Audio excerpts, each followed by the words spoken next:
Hey guys, Captain Cook here. So glad you could join me. And what you're looking at right now is a jig. And this is how I make my 2-drop bottom rigs. Now, this is just a pine board. It's 3 foot long, 1 foot wide. This is a 3/4 board. And, you can make this thing with nails or whatever. I went with the 1/2 inch wooden dowels. You can see here. And I kind of screwed up when I made it.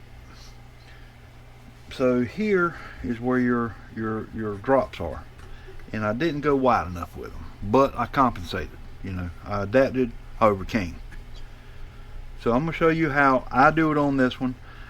I'm not giving you a lot of measurements on this because, hey, make it to where it works for you. So I've got this 32 pound. Now this is a 32 pound. I would probably call this a hybrid, because it's a 32 pound 100% fluorocarbon wrapped around monofilament. This is good stuff. I'm on my second or third roll here. So not all these dowels are used. Let me tell you, this one, not using it. You can see this little screw I got right here. That's what I use now. And this one, don't even mess with that one anymore. So let's go ahead and start tying one. Get our clamp out of the way. So what we're going to tie on to hold the weight, we're going to tie on this 75 pound swivel with a coast lock. That's what that is. This is going to hold your weight. So we'll go ahead and tie this on like so.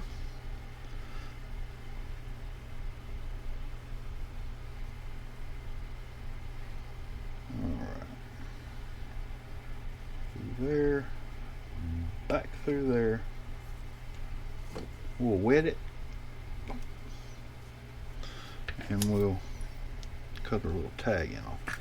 Now guys, I have tried a lot of different scissors, and I need scissors that are not only going to cut monofilament and fluorocarbon, but are also going to cut braid. And I have not, to this day, I've not found a better pair of scissors than these right here. And these are from Cast King. These are great scissors. Alright, let's move on. So we're going to wrap it around here. We're going to bring her down, and that's where that screw comes into play. We're going to put our coast lock right around that screw. Alright, everything's good and tight. Now we're going to take it, we're going to wrap it here, around here, and back over here, just like so. And we're going to do the same thing right here, just like so. Alright, so there's your initial setup. Now like I said, I screwed up here. I didn't put my dowels where I could center them up, but like I said, I did adapt, I overcame, works great. Alright, so what we're going to do, we'll come to this one right here, right next to your weight, where your weight's going to be. We're going to come right here, and we're going to get our finger right in there. Now we need some slack here, so we're going to pull some slack, just a little bit. We need that much slack. So we're going to grab it, twist it around it, grab it, twist it around it, grab it, twist it around it, grab it, twist it around it, and that's about it. Now I'm going to take my fingers and put in this little gap right here, and I'm going to pull that off. I'm going to pass it through, just like so, and we're going to loop it, just like that. Alright. Same thing here. We're going to go in here, we're going to grab it, and just loop it around itself. Alright, when we get to that point, we're going to pull that off, right back around. Okay, tighten everything up good. Now here are your drops. Now like I said, this is where I screwed up. I could usually just take this off, pull it right to center, and she'd be good, but I can't do that. So what I have to do now is I'm going to pull this side off. Alright, and we're going to pull that side off, right? See how they are? And I'm going to pull to my right, and it's going to bring it that way, right? Just like so. And I'm going to come over here, I'm going to do the same thing. But this time, I'm going to pull this way. So, we'll pull this off. Just like so. We'll pull on here. And bring that one up to that edge. Okay? Now with that, just like it is, come get those out of the way. I'm going to pull to this corner right here. See that corner? I'm going to pull to that corner and I'm going to cut it off. Bam, right there. Now from there, I'm going to put on a 65-pound swivel. You see I got right here, we're putting a 65-pound swivel on. My fingers will cooperate. And we will tie it on. Whatever your favorite knot is. I don't suggest knots. Whatever works for you works for me. And we'll pull through, we'll wet it, pull it nice and tight, cut that little tag end off, just like so. So, take that off. There you go. That's what I do. Now, if you'll look, now while we do, these are 4 inches, right? 4 inches. That one's 4 inches. Now when these hooks are on, what you need is they don't come together and hook up with each other, and these won't. That's what you have to worry about. So what we want here, we want about 10 inches between these two drops, because we got a 4 inch, we got a 4 inch. We want 10 inches here. These are not going to come together. So there, and this is, you know, about 40 inches. That's how I like mine.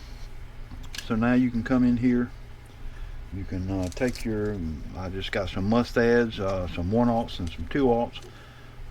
These are just normal J hooks. You can put circle hooks, whatever you want. You feed your hook on here. Well, let's go ahead and show you right quick. And if you want to put floats on it, if you're pompano fishing, you want to put beads on it, you can do that as well. So we'll come in here and we'll just mash that down a little bit, like so. And we'll come right here. We'll grab our hook of choice. We'll feed it right through it, just like so. Alright.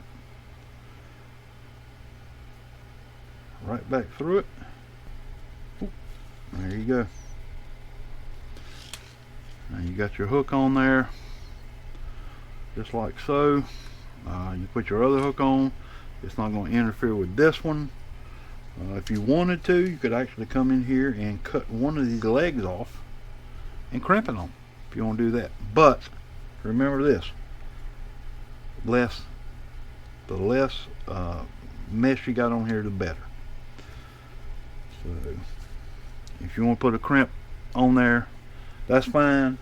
That's just more stuff on it that fish can, you know, kind of, hey, that don't look right.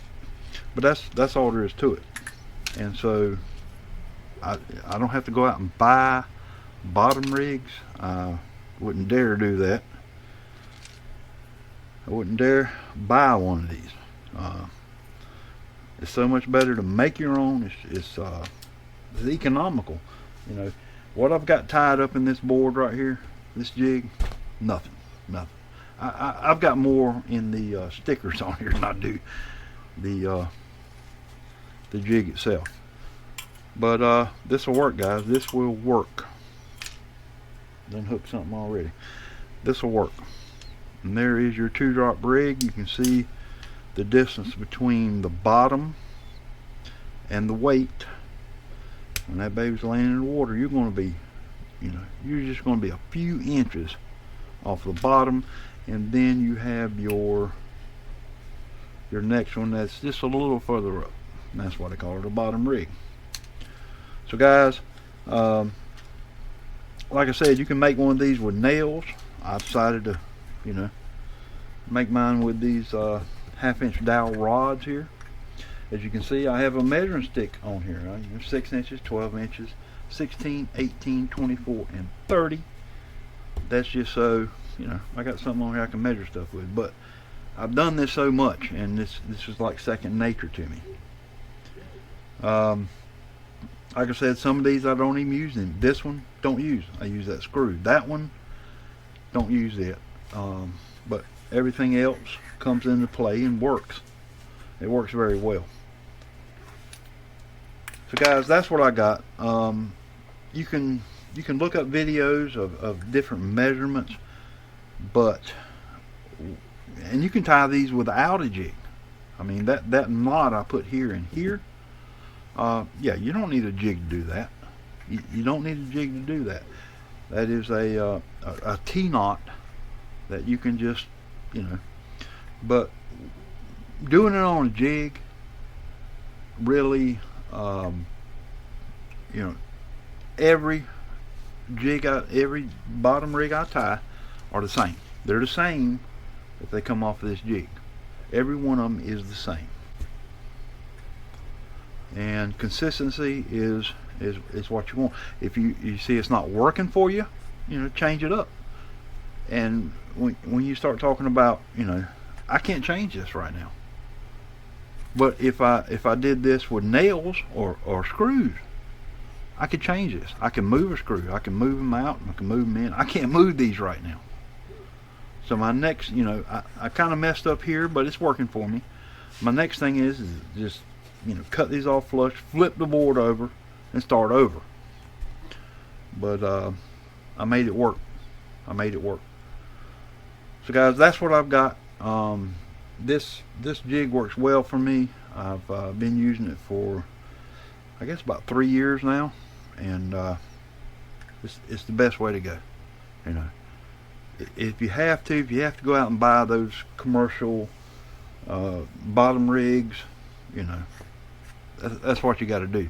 But your best bet is to tie your own. It's way cheaper. You can buy a whole spool of line. You can buy a bunch of these coast locks and your swivels and hooks. If you want beads on them, you can buy beads. Guys, I 3D print my own beads. I have, let's just look at right quick. I got green beads.